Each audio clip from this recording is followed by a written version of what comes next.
अस्सलामुअलैकुम नाजरीन, programme ground zero के साथ मैं हूं मुदस्सर इकबाल। नाजरीन, इस्लामाबाद में मौसम अभी गर्म नहीं हुआ, लेकिन सियासत में गर्मी आ चुकी है। वफाकी दारुल हुकूमत के दिल में अपोजिशन जमातें तहरीके तहफ़्फ़ुज़ आईन पाकिस्तान के प्लेटफॉर्म से सरापा एहतजाज हैं। पार्लियामेंट हाउस में जारी धरना महज एक सियासी सरगर्मी नहीं, बल्कि ताकत, बयानी और कानूनी जंग का नया मरहला बन चुका है। बानी पीटीआई के सेहत से मुतालिक सुप्रीम कोर्ट में जमा कराई गई मेडिकल रिपोर्ट ने सियासी दर्जा हरारत मजीद बढ़ा दिया। पीटीआई क़यादत मुतालिबा कर रही है कि बानी पीटीआई को फौरी तौर पर जेल से अस्पताल मुंतकिल किया जाए। हुकूमती वज़रा बारहा यकीन दहानी करा चुके कि अगर ज़रूरत पेश आई तो कानून के मुताबिक तिब्बी सहूलत फराहम की जाएगी। वज़ीर इत्तलात अता तारड़ ने आज अपने सोशल मीडिया पे पैगाम में लिखा है कि बानी पीटीआई की आंख के इलाज के तसलसल में मजीद मुआयना और इलाज एक खुसूसी तिब्बी इदारे में माहिरीन अमराज़ चश्म करेंगे, जिसकी तफसीली रिपोर्ट भी सुप्रीम कोर्ट में जमा कराई जाएगी ताकि मामला शफाफ और कानूनी दायरे में रहे। और आज सुप्रीम कोर्ट के हुक्म के मुताबिक बानी पीटीआई के उनके बेटों के साथ फोन पर बात भी करवा दी गई। दूसरी जानिब आज पाकिस्तान तहरीक इंसाफ की तरफ से इस्लामाबाद हाई कोर्ट में तिब्बी बुनियादों पर रिहाई की दरख्वास्त भी दायर कर दी गई। दरख्वास्त में मौक़िफ़ अपनाया गया कि बानी पीटीआई की दाईं आंख की बिनाई सिर्फ 15% रह गई है। इस बीमारी का इलाज जेल के अंदर मुमकिन नहीं है, लिहाजा उन्हें जमानत पर रिहा किया जाए। नाज़रीन, माजी में भी कई सियासी शख्सियात को तिब्बी बुनियादों पर रिलीफ मिलता रहा है। बानी पीटीआई को भी तिब्बी बुनियादों पर कोई रिलीफ मिलेगा? क्या पार्लियामेंट हाउस में जारी धरना कोई अमली नतीजा दे पाएगा? और सियासी हलकों में मुमकिना डील की बाज़गश्त भी सुनाई दे रही है? क्या वाकई पसे पर्दा कोई मफाहमत हो रही है? इस सब पर बात करेंगे। हमारे साथ मौजूद हैं पाकिस्तान तहरीक इंसाफ के रहनुमा और वकील हैं नईम हैदर पंजोता साहब। पंजोता साहब, बहुत शुक्रिया आपके वक्त का। और सीनियर सहाफ़ी तजज़ियाकार सैयद इमरान शफकत ने भी हमें ज्वाइन किया है। इमरान साहब, आपका भी बहुत शुक्रिया। नईम हैदर पंजोता साहब, सबसे पहले तो सर आपसे सवाल है, अपोजिशन जमातों का धरना है, अता तारड़ साहब की आज जो पैगाम था सोशल मीडिया पे, उसके बाद यकीन दहानी के बाद को धरना ख़त्म आप कर रहे हैं या एहतजाज जारी रहेगा?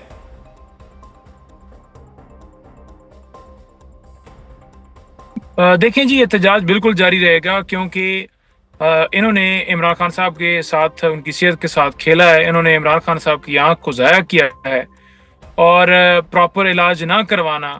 आज अगर ये कह रहे हैं कि हम इलाज करते हैं और इस पे बोर्ड बनाते हैं या बोर्ड बना दिया गया है, और हमारे डॉक्टर्स का उसके अंदर इलाज के अंदर जो है उनकी सुपरविजन, यानी वहाँ शामिल ना करने देने की इजाज़त देना, वाज़ेह नज़र आता है कि किस चीज़ का डर है, किस चीज़ का खौफ है, या क्या छुपाना है। अदरवाइज डॉक्टर अदनान तो नवाज शरीफ के साथ थे, हमने तो नहीं कभी इतराज़ किया। आप इमरान खान के ज़ाती मुआलिज साथ रखने से क्यों इतराज़ कर रहे हैं? हमें कोई यकीन नहीं है इन पे। हम चाहते हैं कि खान साहब के ज़ाती मुआलिज साथ हों, ताकि जो रिपोर्ट्स या चेकअप्स या जो उनका होना है वो उनकी निगरानी के अंदर हो, ताकि ठीक तरीके से हो सके। इनसे तो कोई भरोसा नहीं है ना कि ये कुछ भी रिपोर्टें बना दें, कुछ भी। तो इनको तमाम तरह ये जो मुबम पैदा होगा, जो ये रिपोर्टें लेकर जाएंगे सुप्रीम कोर्ट, उससे बेहतर है कि ये साथ शामिल कर रहे हैं। अगर वाकई ये सीरियस हैं, अगर ये चाहते हैं कि पाकिस्तान के रोड्स बंद हों और मजीद रोड्स बंद करें, तो फिर ये इनका कसूर है, फिर हमारा कसूर तो नहीं है। तो अभी आप फौरी तौर पर अगर हम कहें तो आप उनकी जमानत पर रिहाई या आपके जो डॉक्टर्स हैं खान साहब के, वो शामिल होना, उसके बाद ये एहतजाज खत्म हो सकता है? अभी एहतजाज किस नुक्ते पे होगा खत्म? जी, एहतजाज इस नुक्ते पे ख़त्म हो सकता है कि खान साहब का प्रॉपर इलाज हो, उनके ज़ाती मौलिक साथ हों, शिफा इंटरनेशनल से उनका इलाज कराया जाए। इस नुक्ते पे होगा। साथ खान साहब की हमने बेल के लिए ज़रूर अप्लाई किया है, के अंदर हमने मेडिकल बुनियादों के ऊपर बेल ली है कि उनको जो है वो मेडिकल बुनियादों पर जो है रिहा करना चाहिए, क्योंकि 1 साल से ज़्यादा टाइम हो गया। खान साहब की अपीलें जो हैं, बुशरा बीबी की अपीलें नहीं सुनी जा रही कादर में या तोशा खाना 2 के अंदर।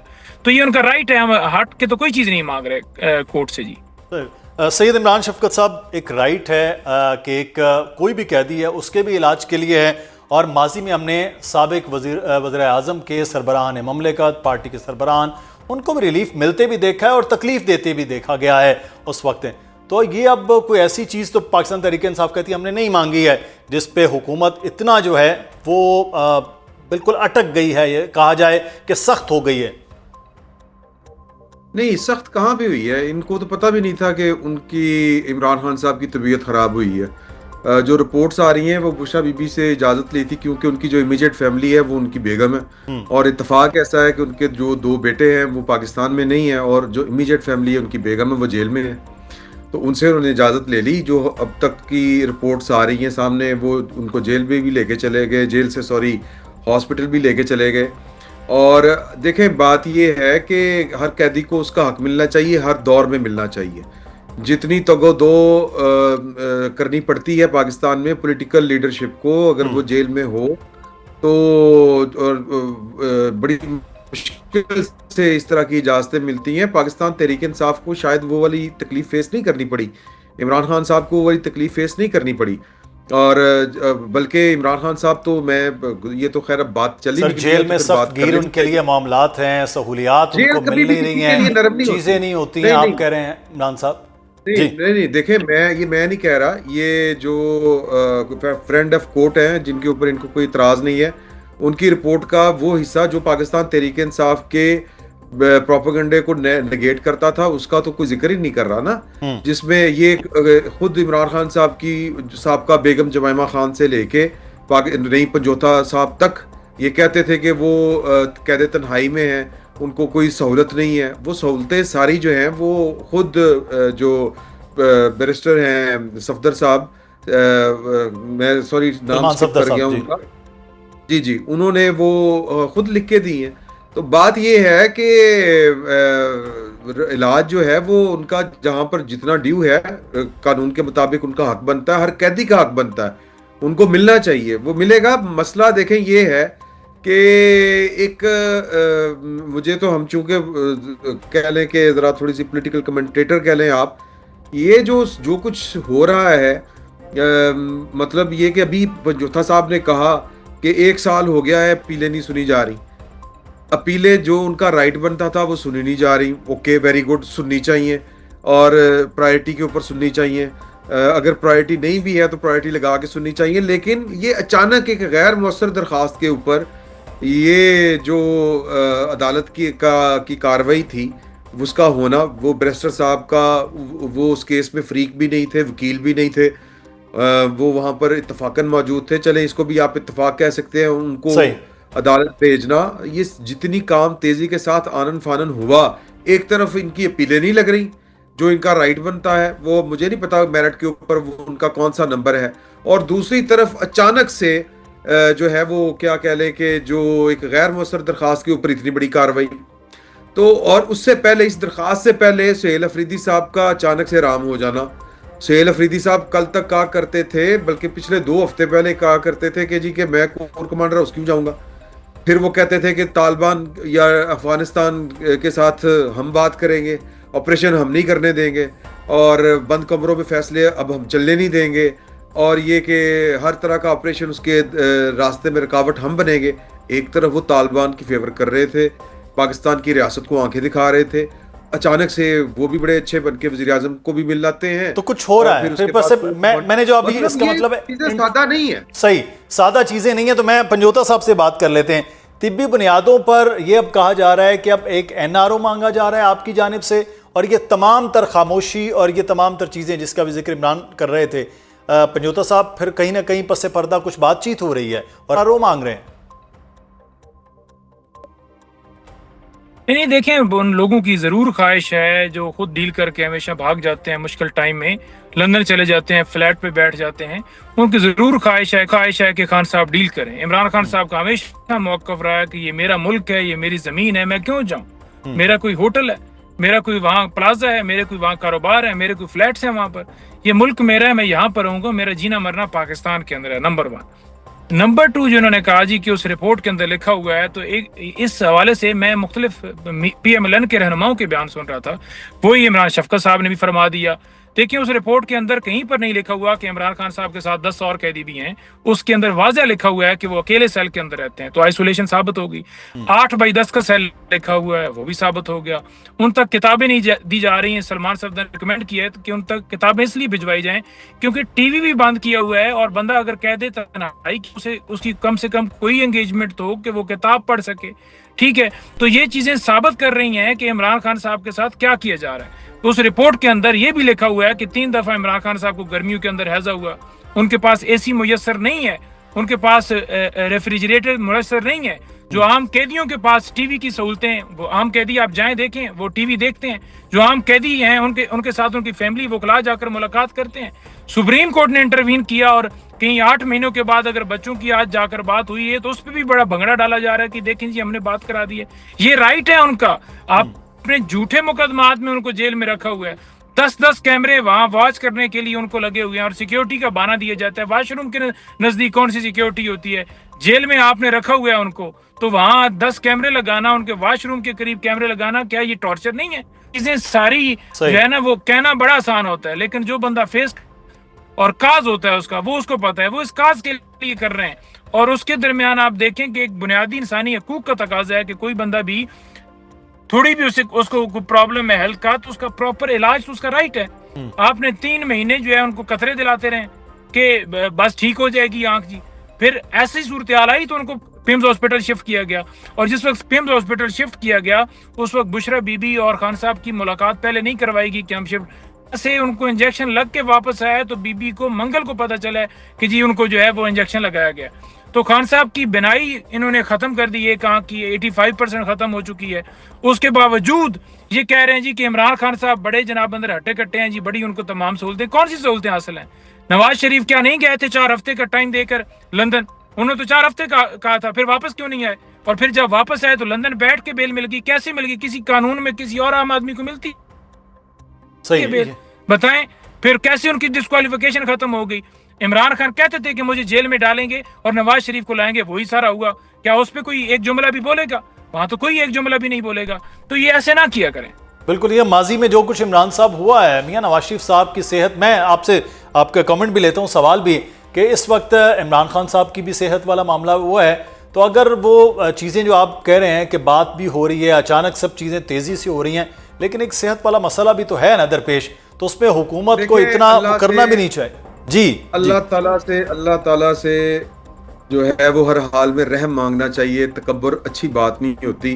वो कोई भी, मैं हूँ, जैद हो, बकर हो, कोई भी बंदा हो, बात ये है कि ये पाकिस्तान तहरीक इंसाफ वाले जो जज्बाती बच्चे हैं, बच्चियां हैं, वो नारा लगाया करते थे, ना बीमार ना फरार कैदी नंबर 804। ये सेहत इंसान, देखें इमरान खान साहब लोहे के नहीं बने, ना लकड़ के बने हुए हैं, वो इंसान है। इमरान खान साहब खुद कहा करते थे एनआरओ मांगू, उससे बेहतर है मैं मौत मांग लूं या मरना बेहतर समझूंगा। तो ये अभी भी जो तो इलाज ही मांग रहे हैं ना इमरान साहब, अभी कौन सा को फरार मांग रहे हैं? बाकी कौन सा भीख मांग रहे होते थे? बाकी भी इलाज ही मांग रहे होते थे। दूसरी बात इन्होंने मैं जरा बात कर लूं, ये कि जी के नवाज शरीफ साहब की इन्होंने बात की कि उनकी डिस्क्वालिफिकेशन एयरपोर्ट के ऊपर खत्म कर दी गई। बिल्कुल उसी तरह उनकी डिस्क्वालिफिकेशन जो है वो खत्म की गई जिस तरह उनको इमरान खान साहब के दौर में पाकिस्तान से बाहर इलाज करवाने की इजाजत दी गई थी। क्या पाकिस्तान की तारीख, मुझे दुनिया का तो नहीं पता, लेकिन पाकिस्तान की तारीख में किसी कैद सजा याफ्ता कैदी को आप मुल्क से बाहर जाने देते हैं? ये कैसे हो गया था? ये उसी तरह हो गया था जिस तरह इनकी डिस्क्वालिफिकेशन जो है वो एयरपोर्ट के ऊपर खत्म की गई। तो इसमें खुरा जो है वो फिर इमरान खान साहब के घर तक भी जाता है। वो तो इंसानी हमदर्दी की बुनियाद पर था ना, वो कह रहे थे कि इंसानी हमदर्दी की बुनियाद पर उनका इलाज का मसला। इंसानी हमदर्दी खास मौकों के ऊपर ही क्यों जागती है? ये इंसानी हमदर्दी ये अब इमरान खान साहब के लिए क्यों सिस्टम के अंदर जागी है? सवाल देखें बड़े तल्ख हैं। ये जो एक दम से इमरान खान साहब की हमदर्दी, लेकिन इमरान साहब जब इमरान खान साहब बाहर खड़े होके, मैं ये गुजारिश सुन ले, जी गुजारिश सुन ले। इमरान खान साहब ये जो हमदर्दी वाला एकदम जो सिनेरियो पूरे का पूरा क्रिएट कर दिया गया है, वो एक ऐसी स्टेटमेंट के ऊपर किया गया है जो इंतहाई टेक्निकल है, जो इंतहाई प्रोफेशनल डिमांड करती है कि वो एक आम आदमी से वो के मुंह से अल्फाज वो निकल ही नहीं सकते, या वो उनकी कोई हैसियत नहीं है कि एक प्रोफेशनल मामला हो या एक टेक्निकल मामला हो उसके ऊपर कोई बैठ के कहे कि जी कि इमरान खान साहब की जो आंख है वो 85% जो है वो है नहीं, उनकी बेनाई। ये कौन बात कर रहा है? ये बैरिस्टर साहब कर रहे हैं, सलमान सफदर साहब, और वो किन के बिहाफ के ऊपर कर रहे हैं? इमरान खान साहब के। तो इमरान खान अगर देखें कि अगर मामला उसकी तह तक जाना होता तो जस्टिस याहिया अफरीदी साहब पिम्स वाले डॉक्टर को बुला लेते।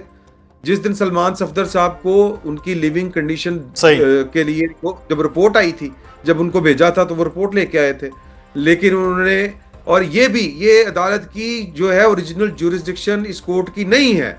ये जो फैसला अदालत ने फैसला बेसिकली टेक्निकली ये फैसला नहीं है। मैं चूंकि कोर्ट रिपोर्टर हूं और नहीं मैं पंजोथा साहब जो है वो इस चीज को समझते होंगे अगर ये प्रोफेशनल वकील की तरह बात करें। ओरिजिनल ज्यूरिसडिक्शन में ये वाला आता है, ये आर्टिकल जो है वो 184(3) या 2 जो भी होता है ओरिजिनल ज्यूरिसडिक्शन वाला, सो मोटो वाला नोटिस, ये सही। सुप्रीम कोर्ट के पास ये इख्तियार नहीं है। हुकूमत ने मुखालफत नहीं की, अटॉर्नी जनरल वहां पर मौजूद थे, उन्होंने कहा कि जी कि ये आप फैसला जारी नहीं कर सकते। इसका मतलब समझें कि जिस तरह नवाज शरीफ साहब को मुल्क से बाहर भेजा गया था, जिस तरह नवाज शरीफ साहब को मुल्क में वापस लाया गया था, जिस तरह इमरान खान साहब को गिरफ्तार किया गया था, और अब जो कुछ इमरान खान साहब के साथ हो रहा है उसी की सिलसिले की कड़ी है। तो उसी सिलसिले की कड़ी, तो इसका मतलब कोई नया नहीं कुछ हो रहा। चले मैं पंजोता साहब, पर इसका मतलब है कहीं ना कहीं कुछ चीजें जो हो रही हैं वो आपकी जमात के लिए, आपकी जमात के लीडर के लिए वो ठीक हो रही हैं, या कुछ पसे पर्दा है जिसका शायद हमें इल्म नहीं है, आपको नहीं है, इमरान साहब को नहीं है, लेकिन स्पेकुलेशन बहुत ज्यादा है कि ऐसा कुछ हो रहा है, तो उसके लिए भी पाकिस्तान तहरीक इंसाफ तैयार है? क्योंकि यहाँ बार बार होता है यहाँ, और अच्छी बात है, कोई बुरी बात जी नईम साहब। मैं गुजारिश कर रहा हूँ ना कि इमरान खान नहीं डील करेंगे, वो नवाज शरीफ, जरदारी, बिलावल वो नहीं है, शहबाज शरीफ, या वो डील करनी होती तो आज इक़्तिदार में होते, डील करनी होती तो वो वजीराबाद गोलियां क्यों खाते, डील करनी होती तो इस्लामाबाद जुडिशियल कम्प्लेक्स के ऊपर हमला क्यों करते, डील करनी होती तो केसेस अपनी एहलिया को जेल में क्यों करवाते। तो उनका एक मौक़िफ़ है, एक नजरिया है, वो नजरिया ये है कि हमको गुलाम कौम नहीं है कि वहां बैठ के अमेरिका फैसला करे कि आप ईरान से जो है ये मामलात करो, और आप उसी अमेरिका से ये झंडा लेके जाते, दरखास्तें डाल रहे होते जो मैं कह दे कि अड्डे जो है। अब मुझे बात करने देना, मैंने जब आपको इंटरप्ट करने की कोशिश की तो आपने रोका ना, मैं भी रोका। जी तो उस इमरान खान ने कहा कि अमेरिका जो है, हम अमेरिका को अड्डे नहीं देंगे, हम अपनी सरजमीन इस्तेमाल नहीं करने देंगे। बस वो अमेरिका को नागवार गुजरी, उधर से साइफर आया, ये आगे तमाम लोग बैठे हुए थे, मंडियां लग गई सिंध हाउस के अंदर, और ये लट गए, और ये जाहिर बात इन्हें इक़्तिदार भी चाहिए था, केसेस बने हुए थे, करप्शन की हुई थी, खान को जेल में लेकर गए। तो इमरान खान नहीं पीछे अपने मौक़िफ़ से हटने वाले, वो अपने मौक़िफ़ पर कायम है, वो असूलों की इस पाकिस्तान की जंग लड़ रहे हैं। जिस शख्स ने पाकिस्तान को शौकत खानम अस्पताल दिया, जिससे लाखों लोगों ने जाकर मुफ्त इलाज करवाया, जिस शख्स ने पाकिस्तान को नमल यूनिवर्सिटी दी, इंसानी खिदमत के लिए उनकी बेशुमार खिदमत हैं, हर एक की, जब वो वजीर आज़म बने हर एक की जेब में 10 लाख डाल दिया कि आप जाकर फ्री इलाज करा सको। आज वो खुद इलाज के लिए जो है वो बैठा है और वो कह रहा है कि मेरा प्रॉपर इलाज नहीं करवाया गया। मैं बार बार कहता रहा सुप्रिटेंडेंट को, उसने बदमाशी की, सुप्रिटेंडेंट ने, इस हुकूमत ने बदमाशी की, जिन्होंने जेल में डाला उन्होंने बदमाशी की है। हम हर एक के खिलाफ बिल्कुल पाकिस्तान तहरीक इंसाफ भी और इमरान खान के हवाले से इमरान खान के साथ जो कुछ हुआ है कि वो डील नहीं करेंगे, और इमरान शफकत ये कह रहे हैं कि डील का मामला वो हो जाएगा। मैं क्विकली, मेरे वक्त खत्म हो गया, सिर्फ इमरान शफकत साहब प्रोड्यूसर से मैंने इजाजत, अब क्विकली जो आप रिस्पॉन्ड करना चाह रहे थे। देखें, अब वो चूंकि बात थोड़ी सी लंबी हो जाएगी, मैं सिर्फ इतना कहूंगा कि यार कि हमें ये जो है ना, ये मेरे हाथ जड़े देख ले, ये अमेरिका से शुरू करते हैं, फिर अमेरिका की झोली में जा चिढ़ते हैं, उसी को दरखास्तें दे रहे होते हैं, वहीं पर लॉबिंग कर रहे होते हैं कि जी खान साहब को बाहर लेके आए। तो बात ये है कि बात सुन ले, ये जो कह रहे हैं डील नहीं करेगा खान, भाई डील किस तरह करते हैं? बार बार ये दरखास्तें, हमने अपनी टीम बना दी, एस्टेब्लिशमेंट अपनी टीम बनाए, उनके साथ बैठ के इन्होंने, मेरा मतलब है कोई वंड दूसरी डालनी थी, डील ही करनी थी ना। डील के लिए आसिम मुनीर तैयार नहीं है, फौज तैयार नहीं है, और अब अगर कहीं पर कोई चीज चल पड़ी है, ये बात लिख ले कि ये मुंह छुपाते फिरेंगे सारे। जब इमरान खान साहब जो चलें, अभी तो फिर वक्त बताएगा कि ऐसी कोई डील के मामलात होते हैं नहीं। इमरान शफकत साहब बहुत शुक्रिया आपका।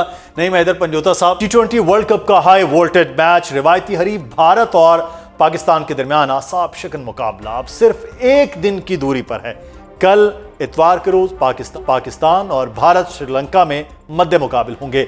ग्रीन शर्ट्स भरपूर तैयारी के साथ भारत को नाको चने चबवाने के लिए पुरज़्म है, तो शायकीन क्रिकेट भी इस बड़े इवेंट के बड़े मुकाबले के लिए पुरजोश है। भारत की हठधर्मी के बायस पाकिस्तान ने पहले इस मैच का बायकॉट कर दिया था, लेकिन फिर आईसीसी की मिन्नत समाजत और बांग्लादेश की दरख्वास्त पर हुकूमत पाकिस्तान ने टीम को भारत के साथ मैच खेलने की इजाजत दी, जिसके बाद इस मैच की अहमियत अब मजीद बढ़ चुकी है। लेकिन मौसमियाती रिपोर्ट्स बता रही हैं कि बारिश इस बड़े मैच में बड़ी रुकावट बन सकती है। नाज़रीन, पाकिस्तान के भारत के खिलाफ तैयारी है, पाकिस्तानी खिलाड़ियों के कौन सी हिकमत अमली के साथ मैदान में उतरना होगा, इस सब पर बात करेंगे। हमारे साथ स्टूडियो में मौजूद हैं एक ऐसे गेस्ट जो पाक भारत मैचेस का हिस्सा रह चुके हैं और बड़ा अच्छा रिकॉर्ड है उनका आईसीसी इवेंट्स के हवाले से। पाकिस्तान के साबिक कप्तान अजहर अली ने हमें ज्वाइन किया। बहुत शुक्रिया अजहर भाई आपके वक्त का। अजहर साहब, कल का मैच सबकी नज़रें उस पर हैं, अभी प्रोग्राम से पहले भी हम उस पर बात कर रहे थे। आप खुद पाक भारत मैचेस का हिस्सा रहे हैं, ये आम मैचेस से कितना मुख्तलिफ होता है, कितना प्रेशर होता है, ख़ास तौर पे जब आईसीसी का इवेंट हो? नहीं, बिल्कुल जैसे एक्सपेक्टेशंस होती हैं दोनों कंट्रीज़ के फैंस की कि पाकिस्तान इंडिया का जो मैच है वो जीतें। और आप ये देख लें कि जब भी इवेंट में पाकिस्तान इंडिया आमने सामने होते हैं, जो उसकी वाइब है वो एक डिफरेंट ही हो जाती है। और आई थिंक कि ये वाला मैच और ज़्यादा अहमियत का हामिल है क्योंकि काफ़ी चीज़ें रीसेंट पास में ऐसी हुई हैं जिसमें जब भी पाकिस्तान इंडिया सामने आएंगे तो हमें स्पेशली करंट सिनेरियो देखते हुए हमारी ख्वाहिश होगी कि पाकिस्तान मैच जीते, और वो तो हमेशा भी रहती है लेकिन स्पेशली इस सिनेरियो में। और बड़ा अच्छा मौका है पाकिस्तान के पास कंडीशंस को देखते हुए, और जो हमने लास्ट एशिया कप का फाइनल जिस तरीके से खेला, और वो सिमिलर काइंड ऑफ कंडीशंस हो सकती हैं जिसमें शायद पाकिस्तान को थोड़ा सा अपर हैंड हो सकता है। अच्छा, कैसे? ये कंडीशन वाला बड़ा एक इम्पॉर्टेंट मामला है। पाकिस्तान के पास ये एज है कि एक ही जगह पे खेले रहे हैं, वहीं पे ना को ट्रैवल कर रहे हैं, इसका कोई एज होता है टीम को? नहीं, इस जो पाकिस्तान श्रीलंका की कंडीशन और पाकिस्तान की स्पिन बॉलिंग अटैक है, जो रिसेंट पास में अगर पाकिस्तान ने पीछे देखा जाए तो मोहम्मद नवाज़ पाकिस्तान टीम में जब से वापस आए अच्छी परफॉर्मेंस देने हैं, शादाब का जब कमबैक हुआ है तो ये दो उनकी जो कंसिस्टेंसी है बॉलिंग में वो पहले से बहुत बेहतर हो गई हुई है। तो आई थिंक कि वो दो ऑलराउंडर्स हमारे पास मौजूद हैं। उसके साथ हमारे पास दो ट्रम्प कार्ड जो अबरार अहमद और उस्मान तारिक हैं। तो ये 4 टोटल स्पिनर्स पाकिस्तान के और साइम यूब साथ उनकी हेल्प आउट करेंगे। तो आई थिंक बहुत एक फॉर्मिडेबल स्पिन बॉलिंग अटैक है जिसको डोमिनेट करना चाहिए इंडिया बैटिंग के अगेंस्ट। और कंडीशन स्पेशली अगर उसी तरह ही हुई जो कि नॉर्मली होती हैं कोलंबो की, तो आई थिंक कि वो पाकिस्तान को डोमिनेट करने में हेल्प कर सकती है। अच्छा, उस्मान तारिक पे बहुत ज़्यादा इस वक्त हम सोशल मीडिया पे देख रहे हैं, बात इंडिया में भी हो रही है, पाकिस्तान में भी हो रही है। एक तो कुछ लोग उनके एक्शन पे बात करें, 12 एक्शन तो आईसीसी ने ऐसी कोई बात नहीं की, लेकिन उस्मान तारिक वाकई ये थ्रेट होंगे इंडिया के लिए कि बॉलिंग करें 4 ओवर उनके, वो मुश्किलात होंगी इंडियंस? नहीं, बिल्कुल हो सकती है क्योंकि जितने भी लीग्स में अभी तक वो खेले हैं, इंडियन स्पिनर्स को अच्छा खेल लेते हैं, अच्छा खेलते हैं, लेकिन आपने देखा है जब भी quality spin against India even recent past में आएगी, क्योंकि गेम ना बहुत तेज़ हो चुकी है, तो आप अग्रेसिवली ही कोशिश करते हैं खेलने की, उसमें चांसेस होते हैं विकेट्स गिरने के। तो इंडिया ने अगर आप एशिया कप का फाइनल देखें तो अगेंस्ट स्पिनर्स इंडिया को ट्रबल हुई है। तो क्वालिटी स्पिन जब भी होगी तो बैट्समैन जितना मर्जी स्पिन को अच्छा खेलता हो, जब कंडीशन उस तरह की हो और बॉलर्स अच्छे हों तो ट्रबल तो करते हैं। तो आई थिंक कि पाकिस्तान के पास ये बड़ा ज़बरदस्त मौका है, हमारे स्पिनर्स के पास बहुत ज़बरदस्त मौका है कि पाकिस्तान इंडिया की बैटिंग लाइनअप को डोमिनेट करें। और जो एक्शन की बात जहाँ तक रह गई या किस तरीके से उसको वो फेस करेंगे, देखें अगर तो उनका फार्मूला उन्होंने राइट चूज़ किया, हर बॉलर्स की कहीं ना कहीं वीकनेसेस ज़रूर होती हैं, और उस्मान तारिक की भी कहीं ना कहीं ऐसी ज़रूर चीज़ होगी जिसके ऊपर अगर वो वर्कआउट करें तो खेल सकते हैं। कोई ऐसा चीज़ नहीं है कि अनप्लेबल है वो, लेकिन क्योंकि वो जो पॉज लेते हैं जिसकी वजह से जो बैट्समैन का रिदम है वो उसमें रिदम जनरेट करने में उसको ज़रा इशू आता है बैटर्स को। तो आई थिंक कि वो उनकी स्पेशली बॉलिंग मेरे ख्याल है वो जो हम प्रोग्राम से पहले फॉर्मूला बता रहे थे वो हम ऑन एयर नहीं बताएंगे कि कैसे खेल सकते हैं, आप बता रहे थे कि उनको कैसे खेला जा सकता है उस्मान तारिक को। लेकिन एक चीज़ मैं आपसे यहाँ पे ये जानना चाहूँगा, अब आप वैसे थे कैप्टन भी खेल चुके हैं, फिर वो आईसीसी का इवेंट जिसमें आपकी स्टार्ट में बहुत अच्छी परफॉर्मेंस थी, आप और फ़खर, आपने 50 भी, बल्कि मेरा ख्याल है आपने को 3 बार इंडिया के अगेंस्ट 50s आईसीसी में 2 बार 50s भी की। अब ये ओपनिंग एक तो बड़ा ज़रूरी है कि ओपनिंग स्टैंड बहुत अच्छा हो उसमें बैटिंग की तरफ अगर हम आते हैं, दूसरा ये है कि वैसे कैप्टन ये प्रेशर को कैसे डील करना होता है इतने बड़े मैच में? I think specially before match आपके ऊपर बहुत ज़्यादा नर्व्स होते हैं, ये अंडरस्टैंडेबल है। जब तक आप फील्ड पे जाते नहीं हैं तब तक आपको ज़ाहिर बात एक्सपेक्टेशंस लेवल, और फिर आपको कहीं ना कहीं होता है यार इंडिया वाले मैच में लाजमी परफॉर्म करना है, तो उसकी जो नर्वसनेस है वो रहती है। बट जब एक्चुअल मैच स्टार्ट हो जाता है तो चीज़ें नॉर्मल होना शुरू हो जाती हैं। बट आई ऑलवेज बिलीव कि अगेंस्ट इंडिया जो आपका स्टार्ट है, चाहे आप बॉलिंग करें चाहे आप बैटिंग करें, that has to be very good, क्योंकि जब आप अंडर प्रेशर गेम में आ जाते हैं एक दफ़ा ऐसे गेम में, तो आपके लिए कम बैक करना इतना ईजी नहीं रहता, स्पेशली टीम्स लाइक इंडिया। तो I think start needs to be very confident, और जो आपकी गेम है उसको आपको बैक करना है। अगर आप थोड़ा सा भी टेंटेटिव होंगे, थोड़ा सा टिमिड अप्रोच के साथ जाएंगे कि यार मैं थोड़ा सा कंसोलिडेट कर लूँ या इस तरह कर लूँ, तो वो प्रेशर आप पे बहुत ज़्यादा आएगा। अप फ्रंट आपको थोड़ा सा अटैक करना पड़ेगा। सही। साहबजादा फरहान, साइम अयूब ओपनिंग में, ये साहबजादा की तो बड़ी अच्छी परफॉर्मेंस भी हम देख रहे हैं, साइम थोड़ा टफ हो रहा है उनके लिए चीज़ों करना। अब नीचे जो है स्पेशली सलमान फिर बाबर, आप समझते हैं फ़खर की कोई जगह बन रही है? देखिए जो कम्बिनेशन अभी इन्होंने बनाया है इसमें बहुत ज़्यादा ऑलराउंडर्स हैं जी। तो आप अगर देखा जाए तो टॉप जो चार हैं आपके, वो ही आपके मेन बैट्समैन हैं, बाकी सब ऑलराउंडर की कैटेगरी में आ जाते हैं। तो आई थिंक बहुत ज़्यादा रिस्पॉन्सिबिलिटी उन टॉप 4 के ऊपर है कि उनमें से एटलीस्ट 2 प्लेयर्स 50s के अराउंड स्कोर करें या एक बड़ा 50 एटलीस्ट करें, क्योंकि 170-175 is very good score in Colombo. अच्छा। तो उसको करने के लिए आपके टॉप ऑर्डर, क्योंकि जैसे जैसे गेम चलता जाता है बैटिंग मुश्किल होती जाती है, स्पेशली आफ्टर 10 ओवर्स इतना इजी नहीं रहता। तो आई थिंक टॉप 4 का बहुत इंपॉर्टेंट है। फ़खर के लिए आप एक ही सूरत आ सकते हैं, या तो वो बाबर की जगह आ सकते हैं, या फिर वो आप देखें तो उस्मान खान को अगर आप बिठाते हैं और साहबजादा फरहान से कीपिंग कराते हैं, तो फिर जाके कहीं वो ऐड होते हैं। तो साहबजादा पर फरहान इतनी वो कीपिंग के आप समझते हैं? आई फील कि इतनी कीपिंग अगर उनकी होती तो वो पहले करा रहे होते उनको। अच्छा। तो आई थिंक कि जहां आपके पास स्पिनर्स इतने अच्छे ज़बरदस्त मौजूद हैं, तो आपका बेस्ट कीपर उस्मान खान, उसको एज ए कीपर तो खेलना ही पड़ेगा। उनकी बैटिंग अभी तक वो फायर अप नहीं कर सकी जब से वो कम बैक किया उन्होंने टीम में। आई फील के इस बड़ा मुश्किल हो जाएगा फ़खर को इस टाइम, एक ही सूरत फिर बचती है। मैं तो कीपर जो आपका बेस्ट कीपर इस टाइम पे स्क्वाड में मौजूद है उसको कभी भी नहीं बिठाऊं। लेकिन अगर आपने इंडिया की बैटिंग लाइन को आउट करना है और आपका कीपर ही पार्ट टाइम वाला होगा, तो जो अपॉर्चुनिटी आएगी वो मिस हो सकती है। सही। तो आई फील के अगर फ़खर को आना है तो किसी बैट्समैन की जगह आना है, वरना तो बाबर की परफॉर्मेंस ऐसी है अभी लास्ट 3 मैचों में उन्होंने 2 50 किए हैं, तो आई थिंक उनको भी बिठाना इस वक्त मुश्किल होगा इनके लिए। और एक ही आपके पास बैटर है जो थ्रू द इनिंग खेल सकता है, बाकी सब थोड़ा सा अटैकिंग मोड में, और बाकी तो आप हमने डिस्कस किया ही है कि वो ऑलराउंडर वाली कैटेगरी में है। तो आपके पास एक प्योर बैट्समैन तो होना चाहिए कि जो अंडर प्रेशर आपको even at times run ball भी कर देगा, तो आपकी पार्टनरशिप डेवलप हो सकती है, क्योंकि जब टफ कंडीशंस होती हैं तब आपको मेन बैट्समैन ही आपके काम आते हैं। बाबर आजम की स्ट्राइक रेट पे बहुत ज़्यादा तनकीद होती है। अज़र आप ये बताएं कि बाबर का बेसिक इस टीम में इस वक्त रोल क्या है? मतलब उसको भी 180 की स्ट्राइक रेट से खेलना है, ये रोल क्या है उसका? नहीं, जो हमें समझ आ रहा है, जो देखते हुए समझ आ रहा है, आई डोंट नो कि वहाँ पे टीम मैनेजमेंट जितना प्रेस कॉन्फ्रेंस में बात उन्होंने की है वो यही है कि जो एशिया कप में भी हमें लैकिंग नज़र आई वो यही कि अच्छे स्टार्ट के बाद आपको कहीं ना कहीं हमारी विकेटें बार बार गिरती हैं, जिसकी वजह से हमारा जो टोटल है वो थोड़ा रह जाता है।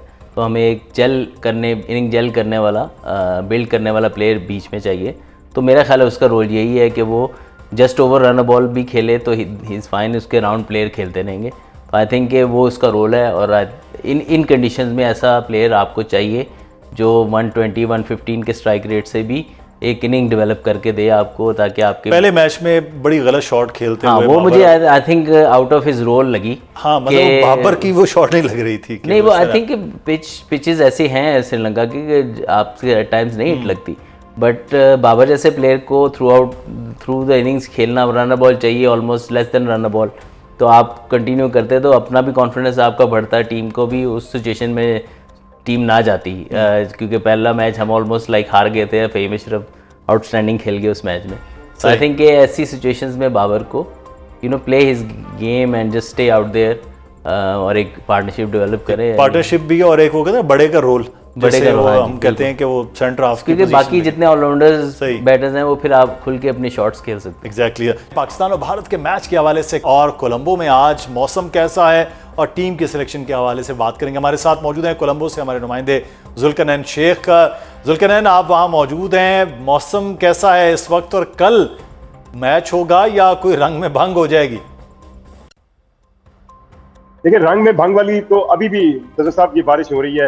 अब आज बेमत आज़ाद स्टेडियम के अंदर वाहिद प्रैक्टिस सेशन था इंडियन क्रिकेट टीम का जो 6 से 9 होना था, लेकिन वो 1 घंटा ही प्रैक्टिस कर सके और अब वो इंडोर चले गए अगर कुछ वो करना चाहे तो। बारिश की फोरकास्ट भी है कल और तकरीबन 5 साढ़े 4 बजे के करीब जो है वो बारिश होगी, लेकिन इतनी होगी कि ये मैच डिले शुरू होगा। और इस डिले के हवाले से टेक्निक्स बड़ी तैयार की गई है। मतलब आज अगर हम सलमान अली आज़ा से भी ये पूछा गया कि आप टॉस या बारिश के हवाले से क्या प्लान आउट कर रहे हैं, तो उन्होंने कहा ना बारिश पे किसी का कंट्रोल है ना टॉस पे। हाँ, हम ये जरूर सोच रहे हैं कि अगर शॉर्ट मैच होता है, थोड़े ओवर्स का होता है, तो हमारी प्लानिंग क्या होगी। तो इस लिहाज से बारिश जो है वो एक बड़ा फैक्टर जरूर बना हुआ पाकिस्तान इंडिया मैच का, और इस बारिश की वजह से कल का मैच डिले हो सकता है फोरकास्ट के मुताबिक। अजहर अली भी हमारे साथ मौजूद है, लेकिन मैं आपसे ये जानना चाहूंगा कि क्या कल की प्लेइंग 11 वही होगी जो पिछले 2 मैचेस में खेली या कोई तब्दीली हो सकती है? लगता यूं है जिस तरह आज ख्वाजा नाफे से प्रैक्टिस करवाई गई, बहुत ज्यादा प्रैक्टिस करवाई गई, तो लगता ये है कि उस्मान की जगह वो आ सकते हैं। लेकिन एक चीज तो कंफर्म की कप्तान ने अपनी प्रेस कॉन्फ्रेंस में, वो थी कि ऊपर वाले 4 नंबर जो है वो हमारे कंफर्म है। यानी उन्होंने जो 4 बैटर है जिसमें साइम अयूब कह लें, साहबजादा अपना फरहान कह लें, ओपनिंग सेंस में वन डाउन में सलमान कह लें और बाबर, ये 4 तो उसने कहा कि ये हमारी कंफर्म है। तो महसूस होता है कि उस्मान की जगह पे शायद ख्वाजा नाफे को जो है वो टीम में जगह मिलेगी। लेकिन जो असल चीज यहाँ पर गुफ्तगू में आ रही है वो है हैंडशेक के हवाले से। वो अगर आप इजाजत दें तो मैं आपको दोनों कप्तानों की गुफ्तगू से ये बता सकता हूँ कि कल के मैच में हैंडशेक होने जा रहा है। चलें, ये तो क्रिकेट की भी खूबसूरती है, स्पोर्ट्स की भी खूबसूरती है। बहुत शुक्रिया, आप हमारे साथ मौजूद थे और आप वहाँ से वक्तन फ़वक्तन रिपोर्ट कर रहे हैं चीज़ों पे। सब ये तो अच्छी बात है कि स्पोर्ट्स जो है ना वो वैसे ही रहना चाहिए जैसे आपने हमेशा खेला है इंडिया के साथ। लेकिन जो बात करें कि नाफे को आज बहुत ज़्यादा प्रैक्टिस करवाई गई है, तो जो हम कह रहे थे कैलकुलेशन 4 हैं तो 5वें पे फ़खर को नहीं खिलाना उन्होंने, फिर नहीं सिर्फ नाफे की हो सकती है। फिर शायद ख्वाजा नाफे खेलने as a keeper, but again that is a big call. Khawaja Nafay का बहुत ज़्यादा कीपिंग के अंदर वो इतने ज़्यादा मैचेस एज ए कीपर खेले नहीं हुए। मे बी काफ़ी इम्प्रूवमेंट उन्होंने कर ली हो, लेकिन आई फील कि यार इतने बड़े मैच में you need a proper keeper, और ऑलरेडी हमने थोड़ा सा कॉम्प्रोमाइज़ किया ही हुआ है कीपिंग पे, लेकिन अब और करने जा रहे हैं। अगर ख्वाजा नाफे खेलते हैं तो कहीं ये ना हो कि थोड़ा सा पिच में टर्न हो और उसमें आपको चांसेस मिस हो जाएं, क्रूशियल चांसेस मिस हो जाएं, तो उसमें प्रॉपर कीपर होना ज़रूरी है।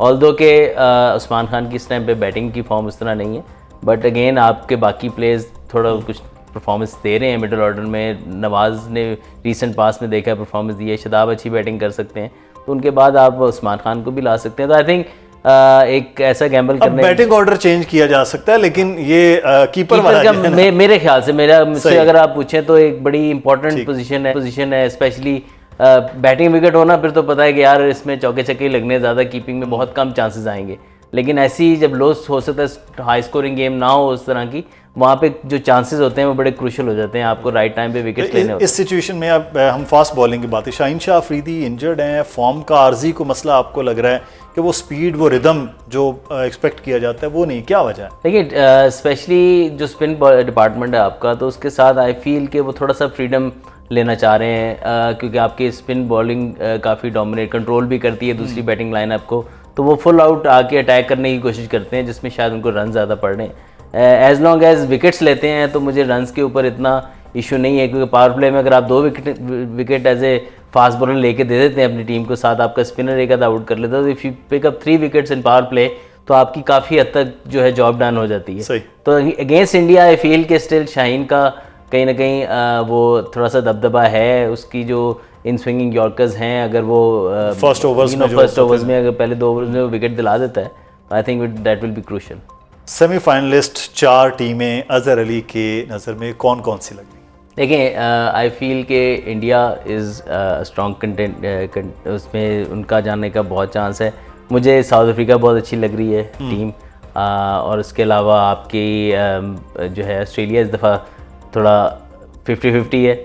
आई थिंक पाकिस्तान जाते, तीसरी पाकिस्तान जाती नज़र आ रही है, और again England, West Indies, I feel के न्यूजीलैंड, इंग्लैंड के भी चांसेस कम है क्योंकि उनकी बॉलिंग उतनी तगड़ी नहीं है, तो वेस्ट इंडीज़ एक ऐसी टीम है जो आ सकती है। सही है, T20 के लिए वो अच्छा वो एक स्पेशल है, उनके पास स्पिनर्स भी अच्छे हैं और साथ में उनकी जो बैटिंग है बैटिंग है बड़ी वो भी fire up हार्ड करेगी। हिटर जो है ना उनके हैं।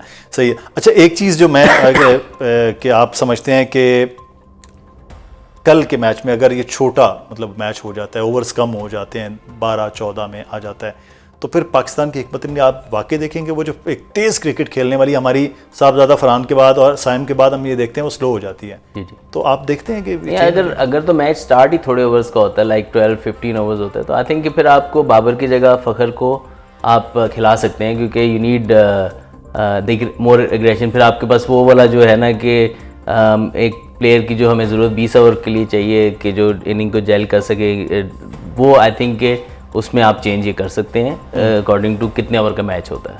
तो ये चलें, अब देखते हैं कि हमारी तो दुआ है कि 20-20 ओवर का मैच हो, पूरा मैच 3-3.5 घंटे लोग देखें। आई थिंक पाकिस्तान के लिए फ़ायदेमंद भी 20 ओवर का मैच ज़्यादा है। अच्छा, छोटा मैच होगा वो पाकिस्तान के डिसएडवांटेज में जाएगा। आई फील ये तो बारिश पे है कि बारिश जो है उनके इख्तियार नहीं, और टॉस जैसे कहा है कप्तान ने वो भी इख्तियार नहीं। बहुत शुक्रिया अजहर अली, पाकिस्तान के साबिक कप्तान हमारे साथ मौजूद थे। कल के मैच के लिए भी पाकिस्तान की बड़ी उम्मीद है, इंशाल्लाह। आप देखते हैं कि कल के लिए आप भी दुआ कीजिए पाकिस्तान की टीम की परफॉर्मेंस और पाकिस्तान की जीत के लिए। प्रोग्राम से मुदस्सिर इकबाल को इजाज़त दीजिए, अपना ख्याल रखिएगा, अल्लाह हाफ़िज़।